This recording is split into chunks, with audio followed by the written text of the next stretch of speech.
আসসালামু আলাইকুম। আজকে 55 পয়েন্টের একটা পজিটিভ ক্যান্ডেলের তেমন কোনো ভলিউম নাই। 8,872 কোটি টাকার লেনদেন আজকের মার্কেটে। আজকে মার্কেটে সেল প্রেশার ছিল না তেমন একটা, তবে মার্কেটে সিগনিফিকেন্ট বায়ও আমরা দেখতে পাইনি। ওভারঅল সবগুলো শেয়ারের দাম অল্প অল্প করে বেড়েছে, মার্কেটে শেয়ারের দাম বেড়েছে, এইটা স্পষ্টভাবে দৃশ্যমান হয়নি অনেক শেয়ারেই।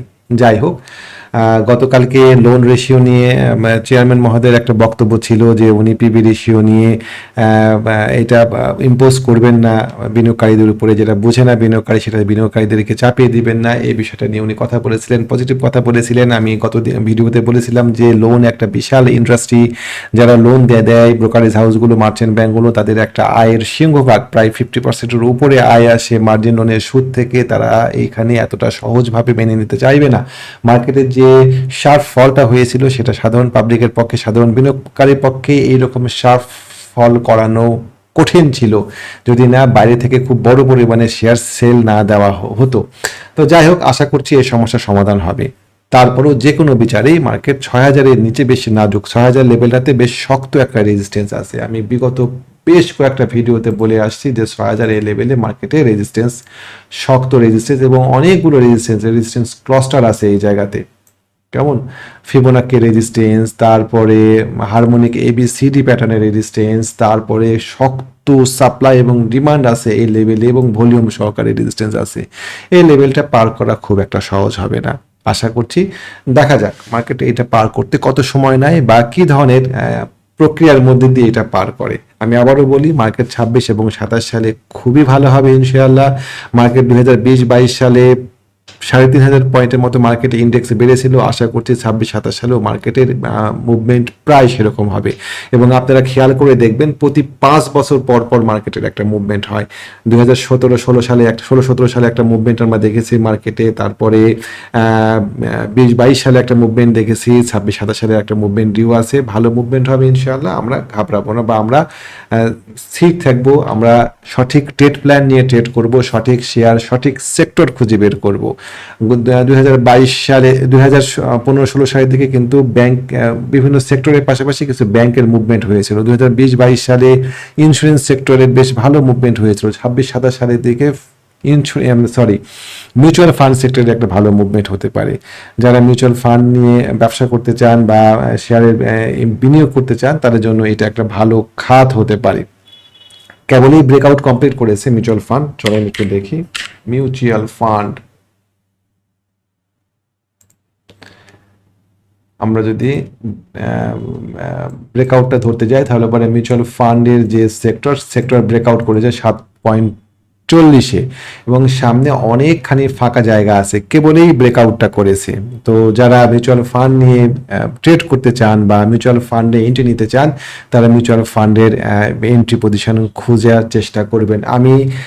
আপনারা জানেন যে আমি ইসলামিক মিউচুয়াল ফান্ডের বাইরে শেয়ার মিউচুয়াল ফান্ডে যাব না। Cap M IBP, ACML IBP, AIBL আর আইএফআইএল, এই 4টা ইসলামী মিউচুয়াল ফান্ড আছে। আপনারা চাইলে পারে এই মিউচুয়াল ফান্ডগুলোতে পজিশন নিতে পারেন। এর মধ্যে ক্যাপ এম আইবিপি, এইটা জাস্ট একটা রিটেস্ট করে গেল 12 টাকা 70 পয়সাতে। এরকম জায়গাতে কিছু শেয়ারে এন্ট্রি নেওয়া যেত। সামনে আরো অনেকখানি জায়গা আছে আমার হিসাবে। ক্যাপ এম আইবিপির টার্গেট, দীর্ঘমেয়াদী টার্গেট, অনেকেই বিভ্রান্ত হবেন হয়তো, ক্যাপ এম আইবিপি দীর্ঘমেয়াদী টার্গেট 20 টাকার কাছাকাছি। কেমন এখানে আমাদের একটা রেজিস্ট্যান্স ছিল, এই রেজিস্ট্যান্সে ক্যাপ এম আইবিপি বাধাগ্রস্ত হয়েছে এরকম জায়গায়, 15 টাকা 16 টাকা এরকম জায়গায়। পরবর্তী পর্যায়ে এই লেভেলটা পার করতে পারলে আমাদের নেক্সট গন্তব্য হবে 20 টাকার কাছাকাছি ক্যাপ এম। কোথায় কিনবেন, কোন জায়গাতে কিনলে পরে সুবিধা হয়, এই বিষয়গুলো ডেফিনেটলি ট্রেড প্ল্যান করবেন, সঠিক জায়গাতে কেনার চেষ্টা করবেন। ক্যাপ এম আইবিপির ক্ষেত্রে এআইবিএল এটা থামছেই না, কেনার সুযোগই দিচ্ছে না। ক্যাপ এম আইবিপি নিয়ে আমরা ট্রেড করেছি, একবার ব্যবসা করেছি। এআইবিএল এটা যদি কিছুটা কমে এটা এন্ট্রি নেওয়া যেত, অথবা আপনি এখন এন্ট্রি নেবেন কিনা এই জায়গাতে 7 টাকা রেটে 6 টাকা 20 পয়সা স্টপ লস ধরে, বা যদি কমে এন্ট্রি নেওয়ার চেষ্টা করা যেতে পারে। ক্যাপ আইএফআইএল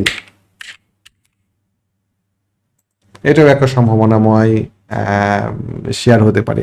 এর বাইরেও নন ইসলামিক যে মিউচুয়াল ফান্ডগুলো আছে অনেকগুলো বেশ ভালো পজিশনে আছে। আপনাদেরকে এটাই নিতে হবে তা না, আমি যেহেতু এটার বাইরে বক্তব্য দিব না তাই আমি এই শেয়ারগুলো নিয়ে কথা বললাম। কিন্তু এর বাইরেও নন ইসলামিক কিছু মিউচুয়াল ফান্ড বেশ বেশ ভালো পজিশনে আছে, নেওয়ার মতো পজিশনে ছিল। আপনারা যারা নিতে চান বা নিবেন তারা এখানে ট্রেড প্ল্যান করে এই শেয়ারগুলোতে এন্ট্রি নেওয়ার কৌশল খুঁজতে পারেন। আমি আবারও বলি 2020-22 সালে ইন্স্যুরেন্সগুলো যে মুভমেন্ট দেখেছিলাম, 26-27 সালে মিউচুয়াল ফান্ডগুলোর একটা ভালো মুভমেন্ট আসার সম্ভাবনা আছে। তো ঠিক আছে, আমরা মিউচুয়াল ফান্ডের বাইরে কয়েকটা শেয়ার নিয়ে কথা বলবো। আপনাদের নিশ্চয়ই মনে আছে আমি গত 21 তারিখের যে ভিডিওটা দেওয়া ছিল, একটু চেক করে দেখবেন, সেখানে দুইটা শেয়ার নিয়ে কথা বলা ছিল, আমান ফিড এবং ঘেল GHCL। আমরা আমান ফিড এবং ঘেল এই দুইটা শেয়ারটা অবস্থান একটু দেখে বাদ বাকি অন্যান্য শেয়ারগুলো নিয়ে আলোচনা করব। আমান ফিড, আমান ফিড, আমান ফিডে আমাদের কল ছিল শেয়ারটাতে 21শে জুলাই। এই ক্যান্ডেলটাতে একটা সুন্দর পজিটিভ ক্যান্ডেল হয়েছিল আমাদের এখানে, একটা মারুবুজু ক্যান্ডেল। মারুবুজু ক্যান্ডেলের পরে অনেকগুলো ক্যান্ডেলের পরে যখন এই পজিটিভ ক্যান্ডেলটা আসলো, মারুবুজু পরের ক্যান্ডেলটা ছিল একটা রেড ক্যান্ডেল, কিন্তু এই ক্যান্ডেলটা মারুবুজু ক্যান্ডেলে 50%-এর নিচে নামেনি। সুতরাং এই ক্যান্ডেলটা আমাদের কাছে পজিটিভ ক্যান্ডেল ছিল। পরের ক্যান্ডেল দিয়ে রিকভারি হয় এই জায়গাতে এবং ভালো ভলিউম নিয়ে রিকভারি হয়। পরের দুইটা বেবি ক্যান্ডেল এবং 21 তারিখের ক্যান্ডেলটা ছিল একটা গ্রিন ওপেনিং মারুবুজু ক্যান্ডেল। ফাইন, আমার এই ক্যান্ডেলটাতে এন্ট্রি দেওয়ার কল ছিল যে শেয়ারটাতে আমরা এখানে এন্ট্রি দেওয়া যায়, কত 38 টাকা 50 পয়সা এরকম জায়গাতে শেয়ারটা কাছাকাছি ওই জায়গাতে দেখেন ঘোরাফেরা করছে। মার্কেট এত উত্থান পতন হলো আমান ফিডকে ফেলাতে পারেনি। এটা একটা সম্ভাবনাময় শেয়ার হতে পারে। আমাদের স্টপ লস পয়েন্ট হবে 36 টাকা 30 পয়সা এরকম জায়গাতে স্টপ লস সেট করে এই শেয়ারটাতে এন্ট্রি নেওয়ার নিবেন কিনা বিবেচনা করে দেখা যেতে পারে এটা। তো এটা অনেক, এটা 21 তারিখের কল ছিল এই শেয়ারটাতে। 21 তারিখে আরেকটা শেয়ারের কল ছিল গেল, গ্লোবাল হেভি কেমিক্যাল। দেখেন আজকে শেয়ারটা সার্কিটের পথে ছিল, প্রায় 8.5% শেয়ারটার দাম বাড়ছে। আমরা কল দিয়েছিলাম শেয়ারটাতে ওই একই রকম ভাবে বিবেচনা করে এই ক্যান্ডেলটাতে, সেটা ছিল 24 টাকা 30 পয়সা, 24 টাকা 24 টাকা এই রেটে শেয়ারটাতে কল ছিল। আমাদের মার্কেটের এই কারেকশনের মধ্যে শেয়ারটা দেখেন, আমাদের এখানে সাপ্লাই ডিমান্ড ছিল 23 টাকা 30 পয়সা। এটা আমরা যদি সাপ্লাই এবং ডিমান্ড এরিয়াটা সঠিকভাবে আইডেন্টিফাই করতে পারি তাহলে আমাদের কাজ কিন্তু অর্ধেক হয়ে যায়। আমরা যে সাপ্লাই এবং ডিমান্ড এরিয়াটা চার্টে আঁকি একদম টপ দিয়ে, এটা ভুল আঁকা হয়। সাপ্লাই এবং ডিমান্ড এরিয়া ওইভাবে চার্টের মাঝখান দিয়ে যায় না। সাপ্লাই এবং ডিমান্ড এরিয়াগুলো খুব অনেক সময় চার্টের মধ্যে দৃশ্যমান থাকে না। দুই ধরনের সাপ্লাই এবং ডিমান্ড এরিয়া থাকে চার্টে, একটা হচ্ছে দৃশ্যমান সবাই দেখতে পায়, আর একটা হচ্ছে যেটা সবাই সহসাই দেখতে পায় না। তো যাই হোক, ঘেলে সাপ্লাই এবং ডিমান্ড এরিয়া ছিল 23 টাকা 30 পয়সা। এই জায়গাতে শেয়ারটা কিছুটা থমকানোর পরে আবার ও মুভমেন্ট শুরু করেছে। আশা করছি উপরের দিকে আরো অনেকখানি স্পেস পাবে। আমরা যদি সাপ্তাহিক চার্টে যাই, ঘেলের ক্ষেত্রে সাপ্তাহিক চার্টে গেলে পরে আমরা এর উপরের দিকে স্পেস দেখতে পাবো মোটামুটি ভাবে 30 টাকার কাছাকাছি ঘেলের নেক্সট টার্গেট। যারা শেয়ারটা কিনেছিলেন বা যারা শেয়ারটা হোল্ড করে আছেন তারা শেয়ারটা ধরে রাখেন। আশা করছি এখান থেকে আরো 4 টাকা থেকে 5 টাকার একটা গ্যাপ পাবেন। তো ঠিক আছে, আমরা এবার একটু ট্রেডেবল শেয়ার নিয়ে আলোচনা করি, যে শেয়ারগুলো আগামী দিন ট্রেড করা যায়। চলেন দেখি। ব্রেকআউট করবে ঠিক এই মুহূর্তে একটা শেয়ার নিয়ে আলোচনা করি, চলেন। রানার অটো, রানার অটো 43 টাকা 90 পয়সা 44 টাকা, এটা হচ্ছে না রানার অটোর ব্রেকআউট পয়েন্ট। আমরা খেয়াল করব আগামী দিন যে রানার অটো এই লেভেলটা পার করতে পারছে কিনা। যদি 44 টাকা এই লেভেলটা রানার অটো পার করে, দেখেন এই জায়গাতে বারবার বাড়ি খেয়েছে, প্রায় 2025 সালের নভেম্বর থেকে শুরু করে এখন পর্যন্ত 44 টাকা পার করতে পারেনি। 44 টাকা পার করতে পারলে পারে, রানার অটোর কিছু ভালো নিউজও আছে যে তাদের সাথে চাইনিজ একটা কোম্পানির চুক্তি হচ্ছে, সবকিছু মিলাই সম্ভবত আর্নিংও ভালো। যদি 44 টাকা পার করতে পারে তাহলে পারে 44 টাকা পার করার মুহূর্তে ব্রেকআউট হলে, ব্রেকআউটের অনেকগুলো কৌশল আছে এন্ট্রি দেওয়ার, আপনি সে কোনো একটা কৌশলে এন্ট্রি দিবেন কিনা সেটা বিবেচনা করে দেখবেন। আগামী দিনের জন্য এই শেয়ারটা একটা সম্ভাবনাময় শেয়ার হতে পারে যদি মার্কেট ভালো হয় সামনে। রানার অটো এই জায়গাতে পড়ে থাকার কথা না। সিনটেক্স, টেক্সটাইল খাতের বিপ্লব হলেও সিমটেক্স এখনো ওই আগের জায়গাতেই দাঁড়িয়ে আছে। সিমটেক্সের একটা চমৎকার ব্রেকআউট হয়েছে 26 টাকা লেভেলে, খুব কাছাকাছি 27 টাকা এরকম জায়গাতে সিমটেক্স দাঁড়িয়ে আছে। 26 টাকার নিচে স্টপ লস ধরে সিমটেক্সে এন্ট্রি নেওয়া যায়, ছোট্ট একটা স্টপ লস হবে। কেমন, কেনার সঙ্গে সঙ্গেই প্রফিট হবে সব সময় এমন না। যদি এরকম হয় যে 4 দিন 5 দিন সে আপনাকে এখানে দাঁড় করায় রেখে উপরের দিকে উঠছে, ক্ষতি কি? আমরা যদি ডেইলি চার্টে যাই, সিমটেক্স একটা চমৎকার ইনসাইড বার ক্যান্ডেল তৈরি করেছে ভিতরে। যদি ও ব্রেকআউট করে উপরের দিকে উঠে 27 টাকা 50 পয়সার উপরের দিকে উঠে যদি ভলিউম বাড়ে, এন্ট্রি নেবেন কিনা বিবেচনা করে দেখবেন। আমি আবারও বলি, স্টপ লস পয়েন্ট 25 টাকা 90 পয়সা, 25 টাকা 80 পয়সা, 26 টাকা নিচে আর কি।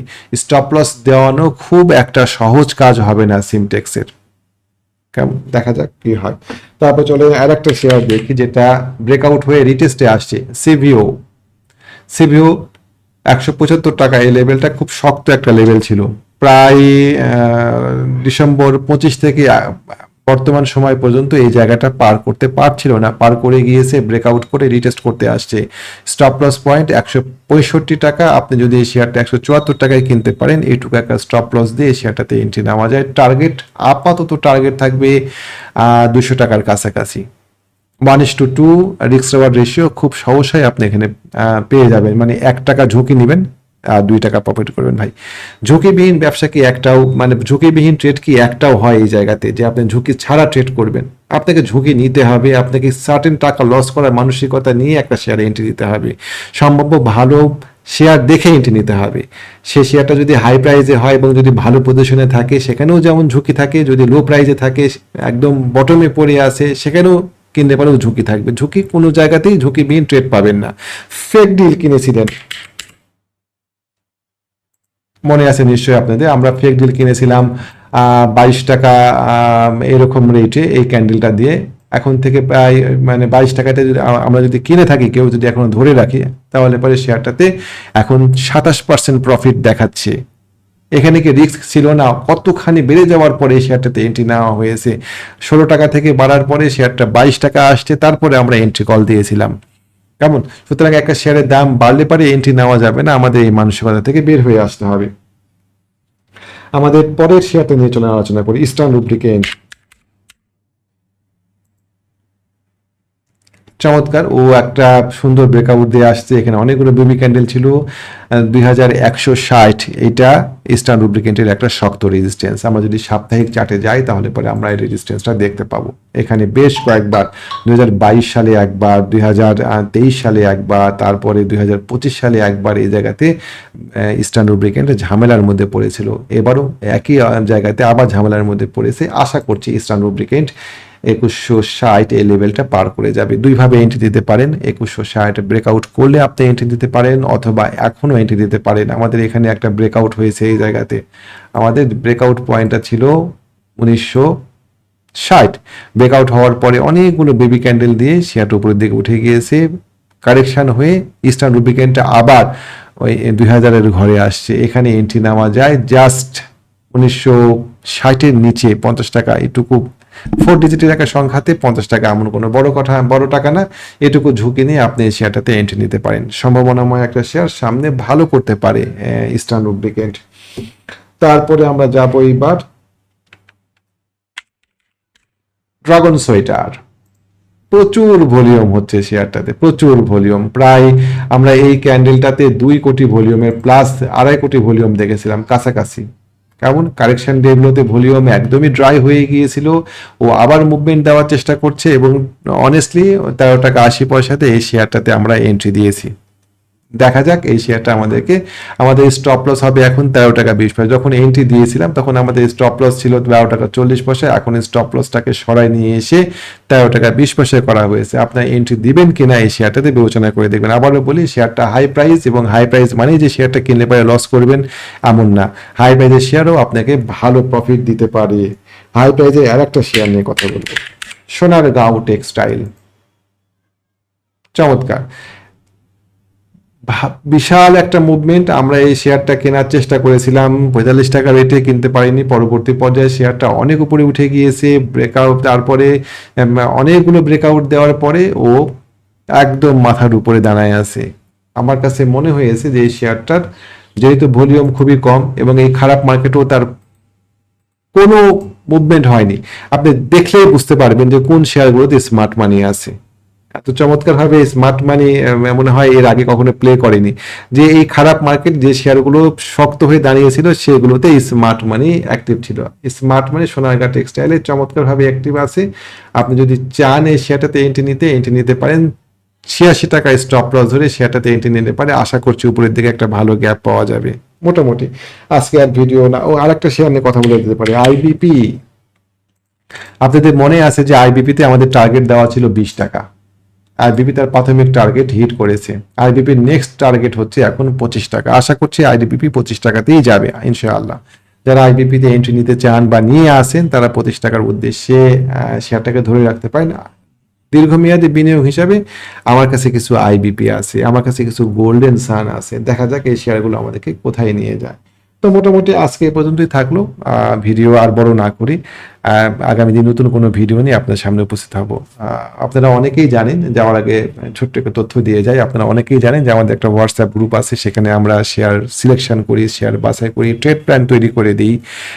কোন শেয়ারটা সম্ভাবনাময় শেয়ার, কোন সেক্টরটা সম্ভাবনাময় শেয়ার, এই বিষয়গুলো আমরা ওখানে বিস্তারিতভাবে আলোচনা করি। যারা আমাদের সেই হোয়াটসঅ্যাপ গ্রুপে যুক্ত হতে চান আমাদের সাথে যোগাযোগ করতে পারেন। আমাদের হোয়াটসঅ্যাপ নাম্বার আমি স্ক্রিনে শেয়ার করছি, 019219311995, 019219311195। ভালো থাকবেন। আসসালামু আলাইকুম ওয়া রাহমাতুল্লাহ।